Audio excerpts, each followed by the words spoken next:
जय हिंद दोस्तों, आप सभी का हार्दिक अभिनंदन है क्लियर एग्जाम पे। दोस्तों आज हम पढ़ेंगे weekly best 45 word of the editorial the Hindu. The Hindu word का जितने भी इस वीक का जो मैंने चूज किया है 45 वर्ड्स, उस बेस्ट वर्ड के विषय में हम लोग पढ़ेंगे। Purpose for the banking exam, CGLs and railway and UPSC. तो चलिए दोस्त, let's start to vocab.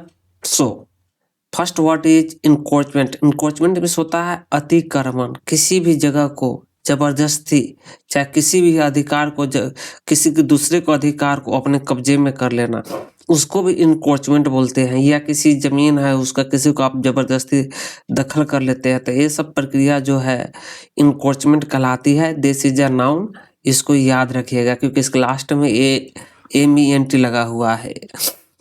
Second word है अंडरमाइन। अंडरमाइन होता है किसी को आप धीरे धीरे कमजोर करना। टू वीकन ग्रेजुअली और इनसाइडलेस, किसी को आप धीरे धीरे उसका किसी को कमजोर बनाते जा रहे हैं, उसको अंडरमाइन कहते हैं। यह वर्ब की तरह इस्तेमाल होता है। जुरिडिक्शन, जुरिडिक्शन का मतलब होता है आधिकारिक क्षेत्र, आपका न्यायिक पावर, द ऑफिशियल पावर, उसको जुरिडिक्शन बोलते हैं। जुरिडिक्शन का मतलब होता है न्यायिक क्षेत्र, किस एरिया तक आपका अधिकार है, किस एरिया तक आपका अधिकार सीमित है, तो उसी को बोलते हैं जुरिडिक्शन। इसको याद रखिएगा, ये भी नाउन की तरह होता है। इसके भी लास्ट में ION लगा हुआ है।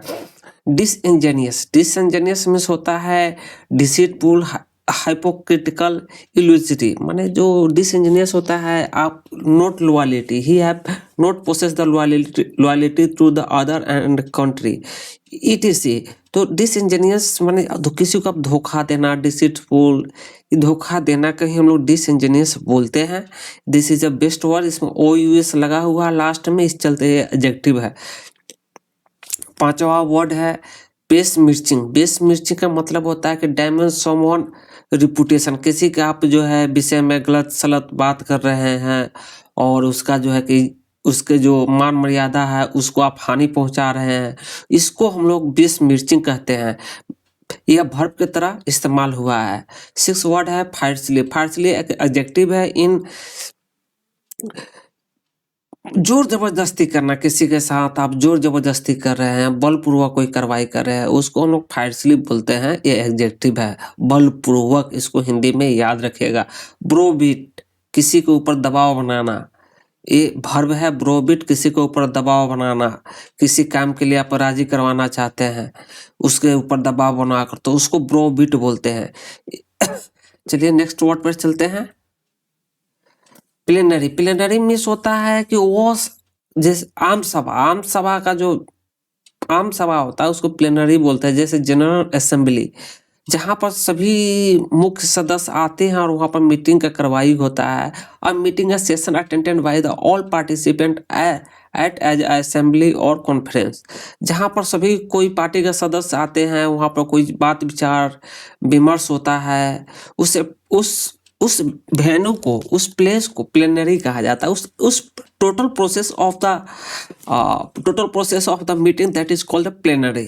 तो याद रखिएगा, ये नाउन है, नाउन की तरह इस्तेमाल भी हुआ है। रिप्राइव, रिप्राइव इसमें होता है, ये भी नाउन है।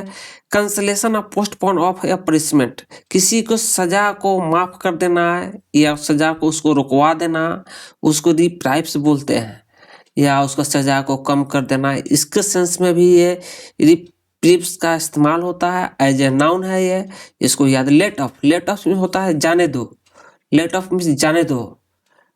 Late off him go to office, छोड़ दो उसको। लेट ऑफ हिम माने उसे छोड़ दो, उसे माने छोड़। आप किसी को पकड़ के रखे हुए कोई व्यक्ति बोलता है लेट ऑफ हिम गो, उसे जाने दो, माने उसे छोड़ दो, जाने दो। तो यहाँ पर पनिश समवन अनलाइटली, किसी का सजा को कम कर देना या माफ कर देना, इस सेंस में जो है कि लेट ऑफ का प्रयोग, ये प्लूरल वर्ब, ये फ्रेजल वर्ब है, इसको याद रखिएगा।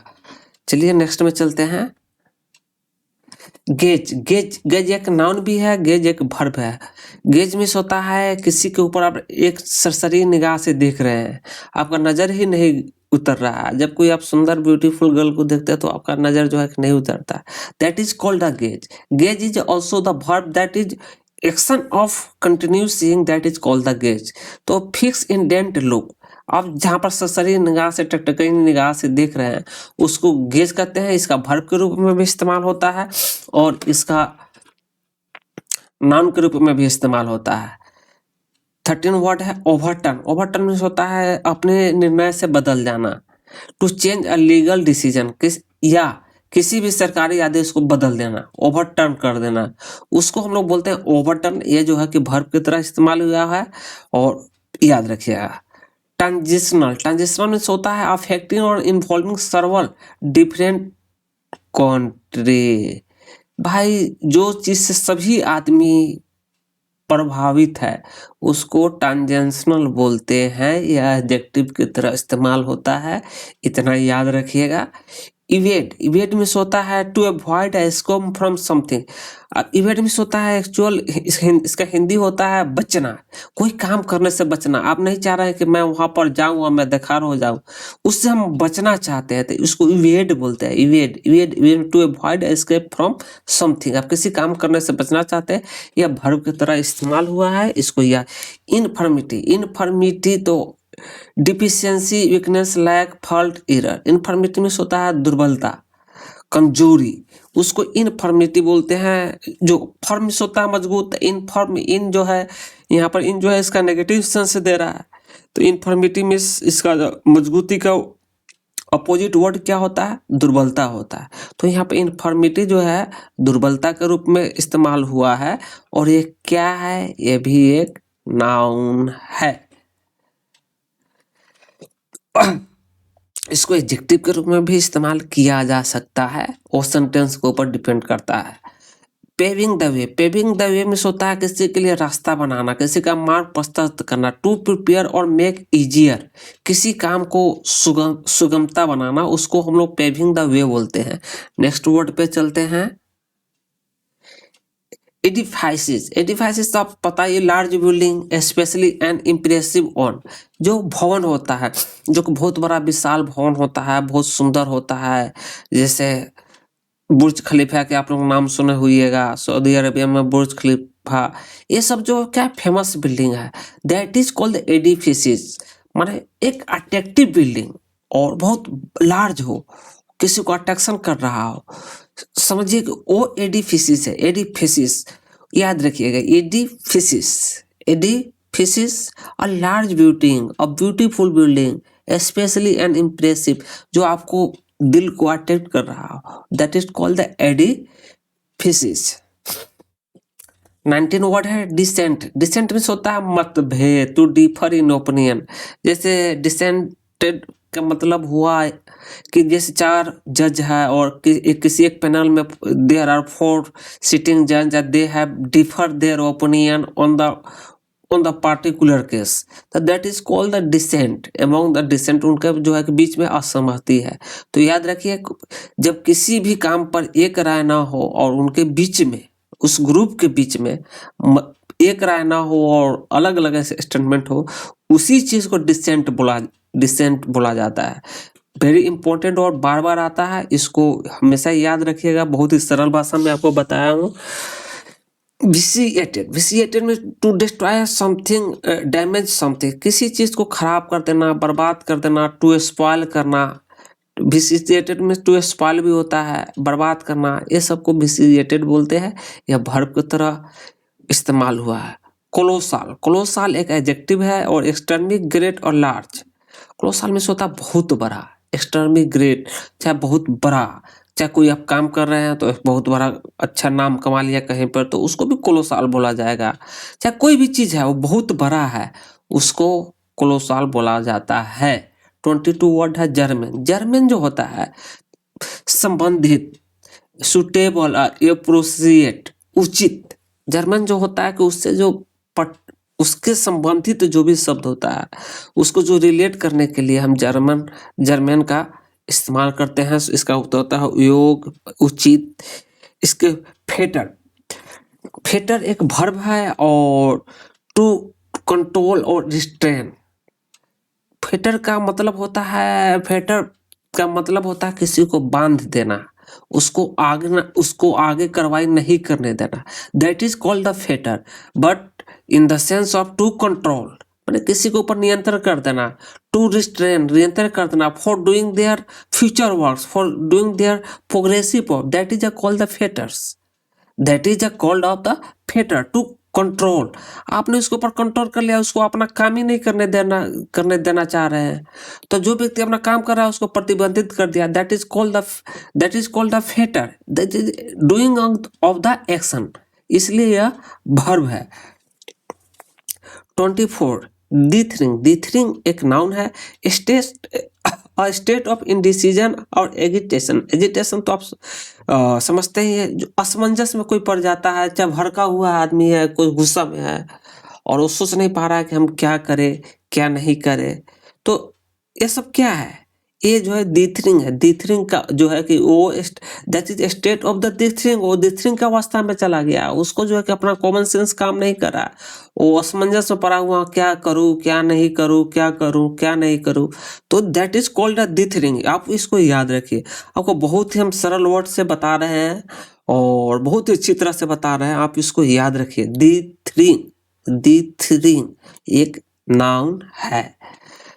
प्रीडोमिनेंट में having superior power and influence, जिसका प्रीडोमिनेंट होता है, देखिए डोमिनेंट में होता है कि आपका एरिया है वहां पर आपका राज चल रहा है, आप उस क्षेत्र के जो है कि सर्वा है, उसको डोमिनेंट पर्सन बोला जाता है। प्रीडोमिनेंट आपके पास माने जो है कि उस इलाका का आप जो है कि हेड है, आप सुपीरियर है उस, prime minister of India he the predominant person of the India because he has the appointment of sitting chair of the prime minister of the India, that is so that predominant, that is used in the adjective, that is called adjective। तो आप इस बात को याद है, predominant dominant means क्या होता है भाई, किसी के ऊपर आप जो है डोमिनेंट मीन्स किसी के ऊपर आपका प्रभाव है, प्रभुत्व है, तो उसको डोमिनेंट बोलते हैं। इसमें प्री लग गया है तो प्री डोमिनेंट माने आप वो स्पेशल में से प्रमुख है, that is called pre dominant. ये एक एडजेक्टिव की तरह इस्तेमाल होता है। तो चलिए दोस्त अगले सेंटेंस पर चलते हैं। वेरिएंट मीन्स क्या होता है, एक समान सब समान देखने में एक जैसा लग रहा है लेकिन वो आपस में एक प्रकार का नहीं है, दैट इज कॉल्ड। तो वेरिएंट हम उस चीज को कहते हैं जो भिन्न होते हैं एक दूसरे से। 27 वर्ड पे चलते हैं। कॉम्प्लियंस में होता है अनुपालन।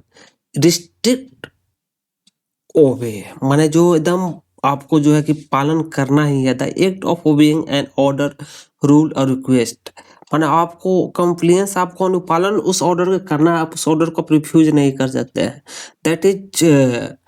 That is called the compliance.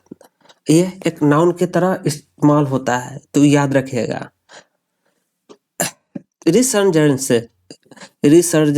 Means होता है रिवाइवल, पुनर्जीवन, या किसी काम को फिर से आप जो है कि चीज को आप दोबारा कर रहे हैं तो उसको रिसर्जेंस बोलते हैं।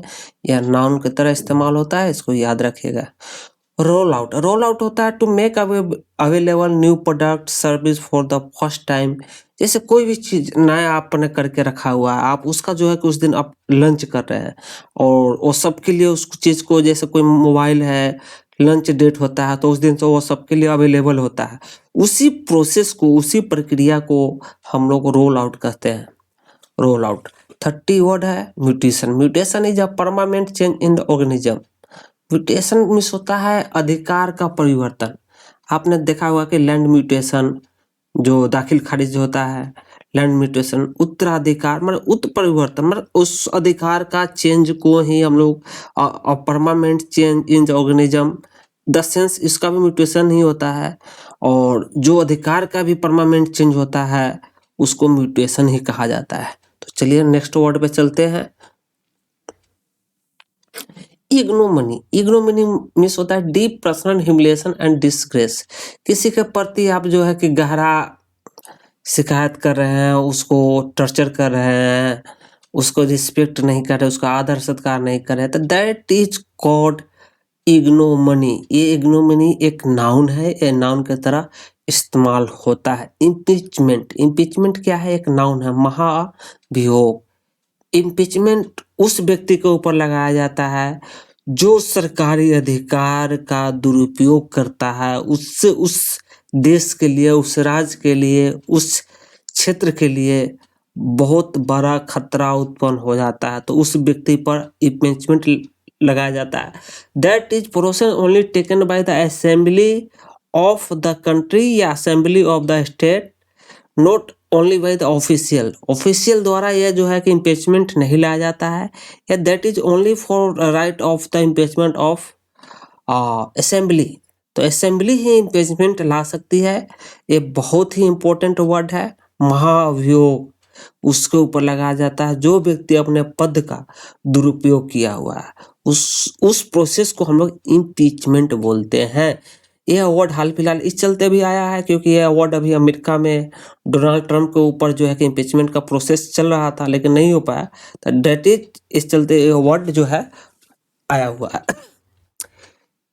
इंसरेक्शन, इंसरेक्शन एक नाउन है सॉरी, अ वायलेंट अपराइजिंग अगेंस्ट गवर्नमेंट।